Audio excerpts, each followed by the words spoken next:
Hi అండి. దొండకాయలు కానీ బెండకాయలు కానీ ఎలా క్లీన్ చేసుకోవాలో చూపిస్తాను నేను. ఇక్కడ దొండకాయలు తీసుకున్నానండి నేను.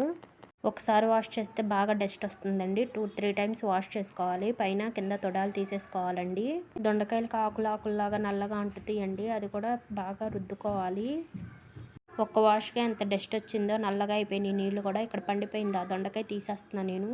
మందులు వేసి పండిస్తారు కదా, అందుకనే వాష్ చేసుకోవాలండి బాగా. రెండోసారి క్లీన్ చేసినా కానీ మట్టి బాగా వచ్చిందండి. నేను ఇంకోసారి వాష్ చేసుకొని కాటన్ క్లాత్లో ఆరేసుకున్నానండి. మీరు పేపర్ అయినా పర్లేదు, పేపర్ మీద అయినా ఆరబెట్టుకోవచ్చు. ముందు రోజు నైటే కట్ చేస్తున్నానండి. శివ ఆఫీస్కి వెళ్ళిపోతారు కదా, మార్నింగ్ అయితే లేట్ అవుతుంది. ఇలా ఖాళీగా ఉన్న బాక్స్లో పెట్టుకోండి. అప్పుడైతే దొండకాయలు ఫ్రెష్గానే ఉంటాయి, పాడవ్వవు.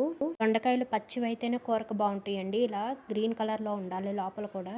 దొండకాయ సన్నగా ఉండాలండి, అవైతేనే పచ్చిగా ఉంటాయి. 1/2 కేజీ దొండకాయలు కోసాను. 1/2 కేజీలో ఒకటే పండుది వచ్చింది, మిగిలిన అన్ని పచ్చియే. కావాలంటే చూడండి.